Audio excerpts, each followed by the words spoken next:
Hello, Calaveras County, and welcome to another edition of Mondo Calaveras. I'm your host, Mike Taylor. Well, we've had kind of a trying start to the summer, start to 2020. Let's find out how Calaveras County government is doing and talk with District 1 Supervisor, re-elected District 1 Supervisor Gary Tofanelli. Gary, thanks for being here. You're welcome, and thanks for having me here, Mike. You bet, Gary. Congratulations on re-election. Thank you. Are you looking forward to it, or after these past few months, is it, oh my gosh, what did I get myself into? Well, yeah, I'm excited. I'm looking forward to it. When I started this back in 2009 was actually my first year. We were going through the big crash. Mm-hmm. And so I'm hoping this doesn't turn into that same type Another of thing. crash. Another crash. Yeah. All indications somewhat look like it. Things continue to be shut down. Maybe not so much quite in Calaveras, at least right now. But throughout the state, in some of the major counties, it's still shut down. So I don't know. Budget-wise, what's going to happen? We don't really know. We won't know until September when we do our final budget. But has it now? Did the timing change? Because it used to be that the state, and I know Governor Newsom, submitted a budget. But is that all approved now and it's moving forward, or do they do one last update in September? Is that they how have? There's legislation session going on right now, but basically. We basically know pretty much what the state is going to do. There are some numbers, so the final. It will come here towards the end of August, towards the end of the legislation session that they have going on right now. I think it's another 6 weeks. They just reconvene, and they have a lot on their agenda. But they're waiting for final numbers too. It's very difficult to close books when you have such huge amounts of money and such a expanse of government agencies. And everything got turned on its head in March. Absolutely. And speaking of that, speaking of COVID, how do you think Calaveras County has done in all of this?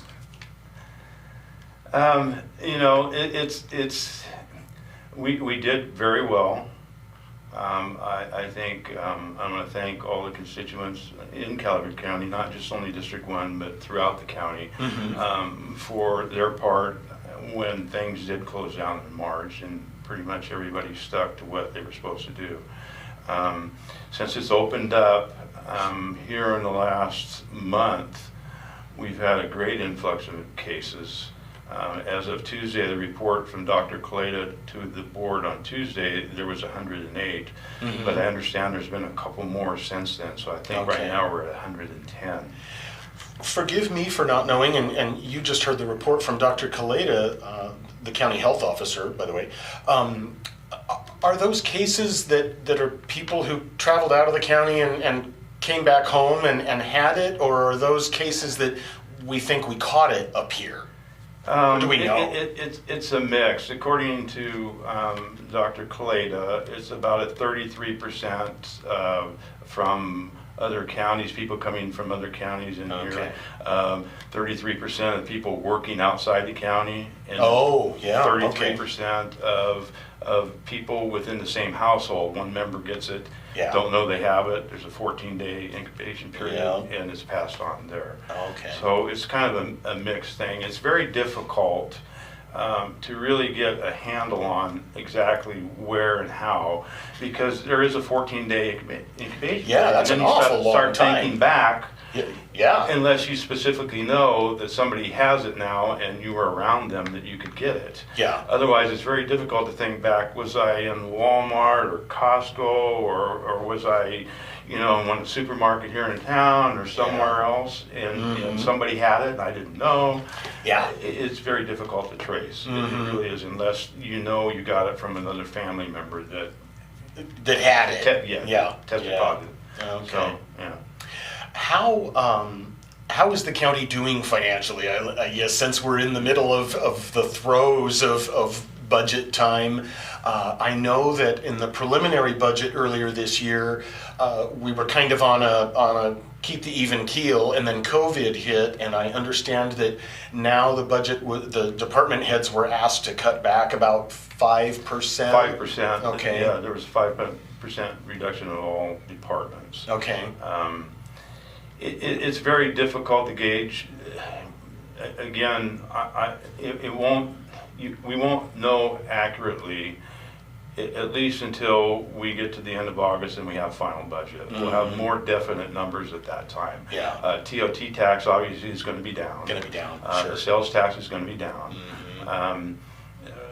But again, we are an entity of the state, and I look back when we had the crash. When you pay your property taxes, the property taxes, you may write the check out to Calaveras County. Yeah. But that money, all of it, goes to the state. We don't keep any of it. It all goes to the state, Okay. and the state gives us back 17%. Yeah. And they give it back to us close to the end of June and close to the end of December.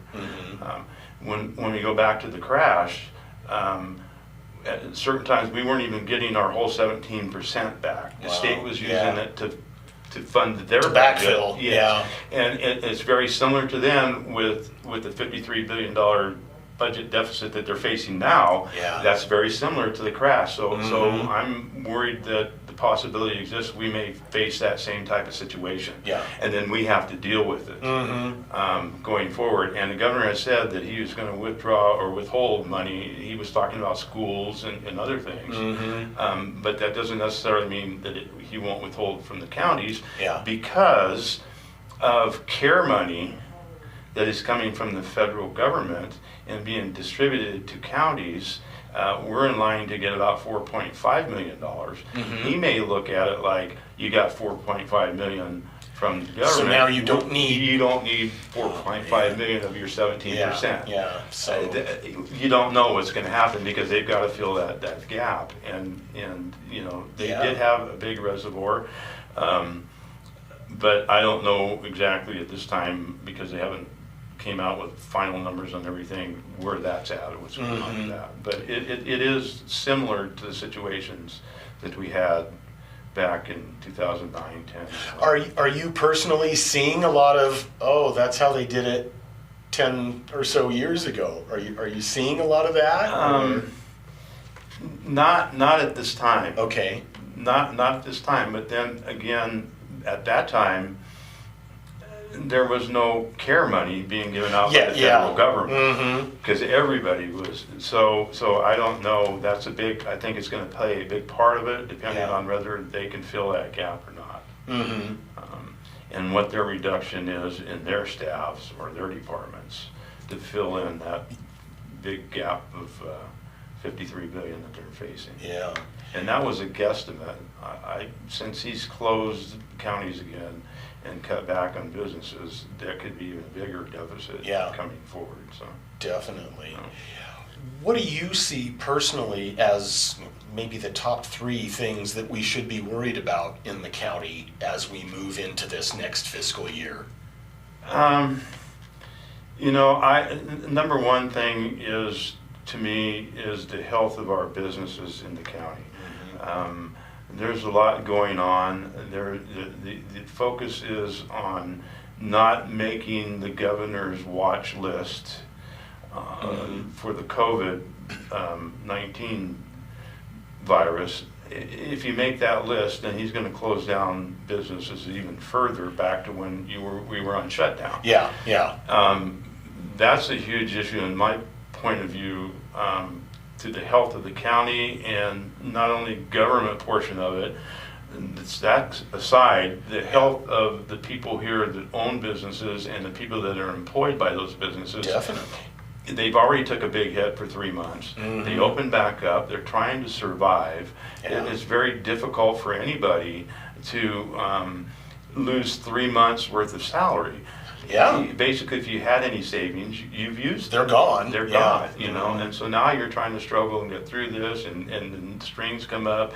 If you own a restaurant, you have to go outside. You have to set up, spend more money to get set up to go out there. You have to do a lot of different things. That's huge, and where we're going to be going into this next year, I don't know. You know, when this first came out in March, first part of March, they were projecting April, and then they're projecting May, and then they were saying in June, and now we don't know. Now it's September, who knows. October, November, what's going to happen. There's reports, some of the news programs that I've been watching, that it's possible to get it twice, where they thought it was like the flu or something, you would only get it once, but people are getting it twice. How soon will they have a vaccination that actually works? They're testing 3 or 4 or 5 different vaccinations right now, but it's still in a testing phase.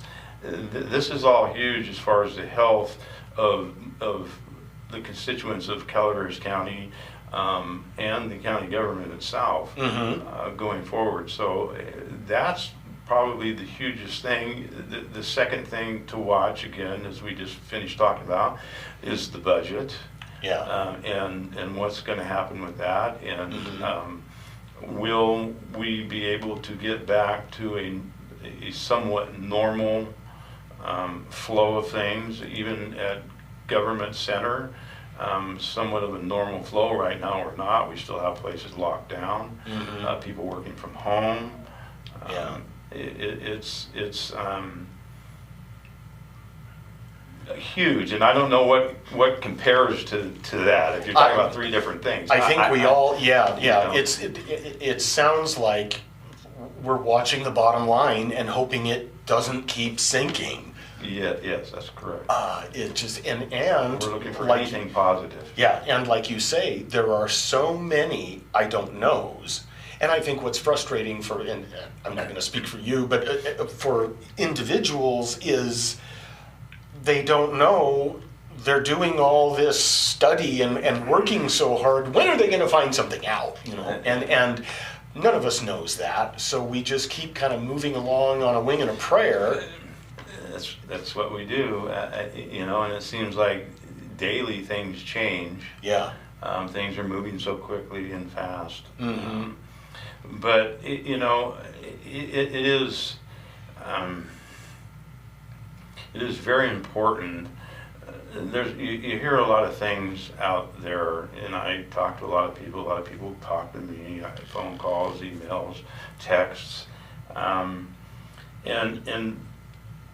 there's only one thing that's going to help until we get a virus, and that's slow this thing down. And you can talk about masks, or you can talk about not wearing masks. You can talk about your freedoms and your rights, and doing what you want to do. You can point to one thing though. When we were shut down in March, and we got through March, and we got through April, and we got to May, and started, we only had, for a length of time, 13 cases. For a long time, we only had 13 cases. That was a long time. So whatever was happening there, it was working. So now we're back opening up, and things were opening up, and things were going, and all of a sudden now we're up to 110. So whatever that was isn't happening anymore. It isn't happening anymore. I'm saying people need to stay home, but you know, I wear a mask, or social distance of 6 feet. And if it helps, it helps. Whether you believe it helps or not, I am an advocate for wearing a mask, because it can't not help. That's right. You know, we've got to find something that we can do until there's a vaccination to this that works, that we can prevent this from happening, or we're not. We're just going to go down. We're just going to keep traveling down this more cases and more cases road. So. In District 1, what are some of your immediate concerns? Well, there's a lot going on. There's a number of roads being paved. There's work being done here in San Andreas on Court Street. Yeah, there's a lot of stuff improvements going on. There's some construction going on, and I did caught some of one of the interviews that you had done with Patrick Martin, and you were talking with him about he was in construction, and he was part of this demolition of the jail, and you asked him, now he's been on both sides of it, what, to me, the going up part, see, I'm in construction. Yeah. I just have to say that. You like the going up part? I like the going up part. More versus knocking it down. Yeah. Because you're knocking somebody else's work down. But I'm not saying the jail didn't need to be knocked down. Well, and of course, for Mr. Martin, it's we're taking something down to put something new back up to improve the campus there on the government center. So, but I understand what you're saying. In construction, it's and I mean, even construction shut down, and that's something that a lot of us in the public think, well, those guys are, far apart. He's way up there on the roof, and he's down, working over here, and she's over there in the backyard. But still, how does all this churn back into moving? Well, I had 3 jobs shut down. Wow. They were in the Bay Area, in the counties that were really hit hard and had very tough restrictions put on them, and some of them still do. Yeah. And part of, even though construction was part of necessity and essential and could go forward, the issue and the problem is the counties or cities, the inspection. You need inspection. Yeah. And if those are shut down and they're not performing that because they don't want to send their guys out there, then you can't do anything. You're shut down. Yeah, you're done until you get that next inspection. And some inspections were, you had to put in a month ahead of time. Oh, so it's still going on right now in San Jose. Wow. It's a long time before you get an inspector out there to move forward. So that's the other thing, whether somebody's working in close proximity or they're working here or over there, you can only go so far and then you need to have it inspected. Yeah. And whether you can get an inspector out there or not is really one of the issues. But, in District 1, my concerns are, again, we go back to businesses. And maintaining healthy business and moving forward. We had for a number of years, I think probably 21 years in a row, we had the fireworks display in Valley Springs. Yeah. And it was shut down completely. It was rescheduled for September Labor Day, and it's completely shut down now. Wow. So that was a big draw. That drew people from all over. Oh, and it was a healthy influx to businesses in Valley Springs. Sure. So that, again, I get back to that, and I hate to keep bringing it up, but it is an issue because it is part of the health of your community. Oh, yeah.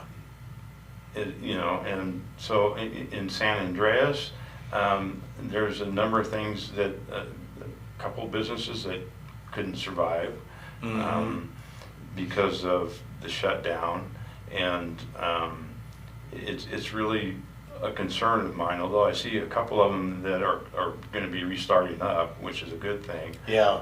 Hopefully they get started up and we don't shut down again because of our count going up. Yeah. Because that'll certainly spend all that money and then you have no way to start recovering it. Yeah, that's right.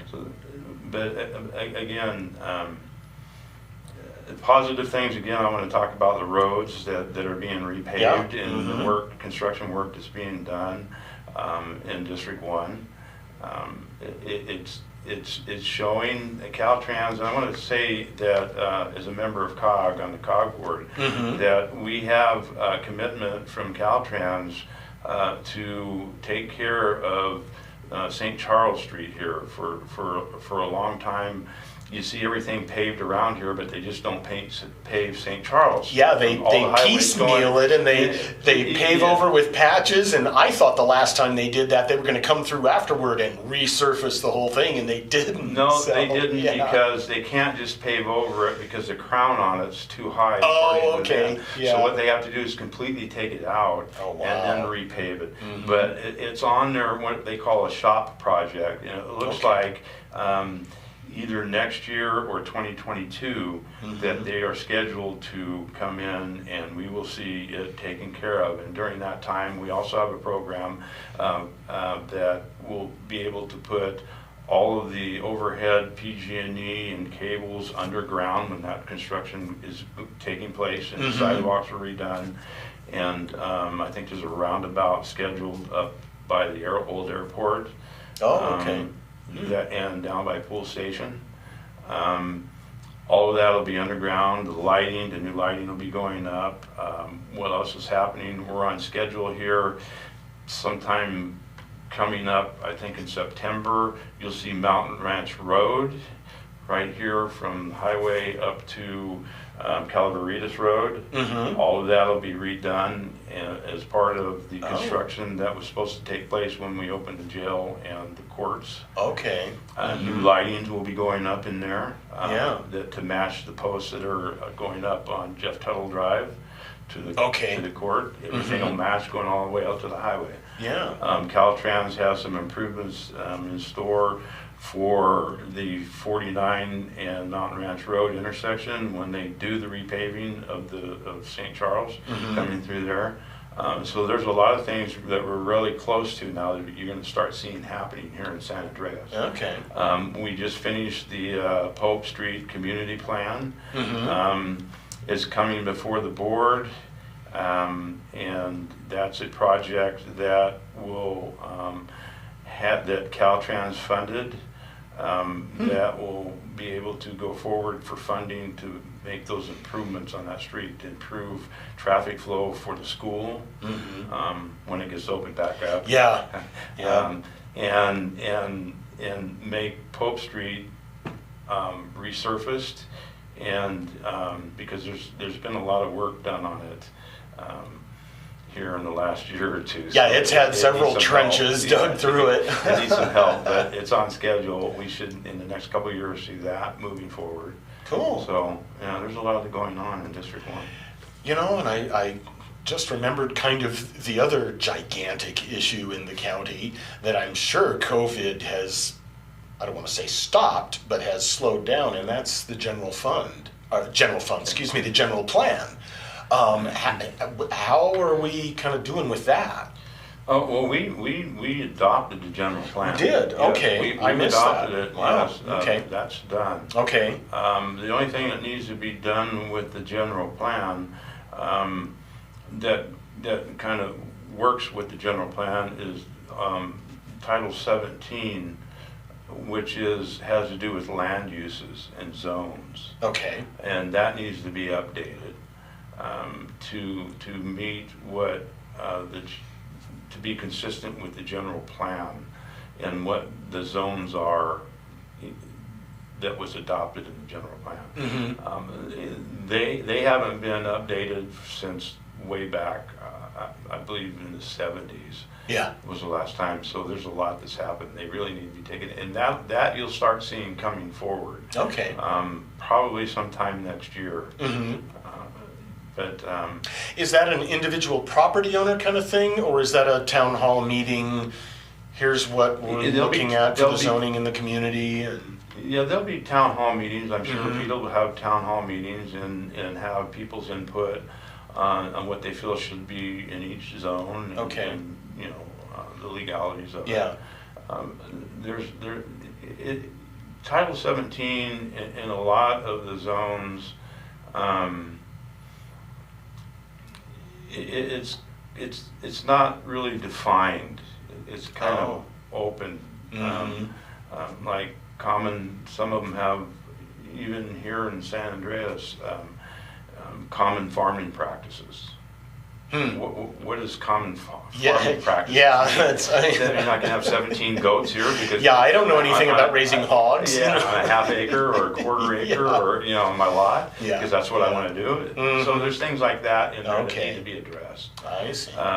And then just bringing up to date what doesn't fit anymore from back in the 70s and 60s. What are you proudest of that this general plan has finally been adopted? Other than the fact that, oh my gosh, we finally adopted the general plan. Well, one of the things that will be coming to us that wasn't be coming to the board when I say us, that wasn't in this general plan is actually the Valley Springs Community Plan. Oh. And that will be coming to the board, and that's a big issue as far as Valley Springs has to do.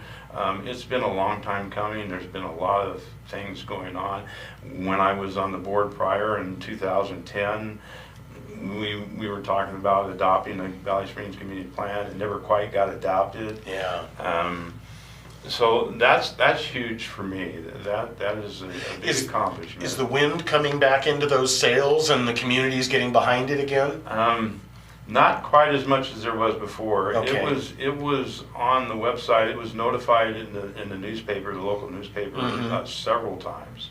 That you can go on the planning department's website page and click on Valley Springs Community Plan and make comments. Okay. And I believe there was only 2 comments for the Wow. whole 6 months it was up there. Interesting, because that was a particularly vocal batch of citizenry that was involved in the community plan. Yeah. 2 sides. 2 sides, definitely. Yeah, definitely. So, but I will say this, that the community plan that's coming to the board is a blend of both those plans. So it isn't all of one, it's not all of another. It is a consensus and a blend of both sides. So you can't say one side won over the other. Well, good. It was, Well, compromise is what politics was supposed to be about, right? Originally, Not just whoever shouts the loudest gets the most votes, Correct. but yeah. Correct. Well, Gary, we're down to about the last minute. What would you like to say to Calaveras County and particularly District 1? I just want to say, everybody that let's just do what we need to do to get through this. We're all in it together, whether you're District 1, District 2, 3, 4, 5, it's Calaveras County. We are Calaveras.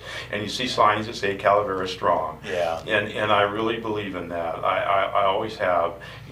District 1 is where I'm from.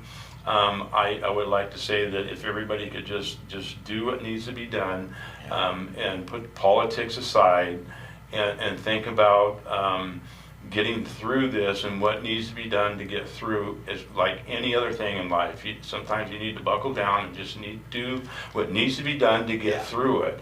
Then once you get through it and things are better, they're better. You put it all behind you. Then we can celebrate. Yeah, then we can celebrate and put it behind us. Sounds great. Gary Tofanelli, the District 1 Supervisor here in Calaveras County. Thank you very much for being here, Gary. Ladies and gentlemen, you heard it from the Supervisor. Calaveras strong. Until next time, I'm Mike Taylor. Try and enjoy.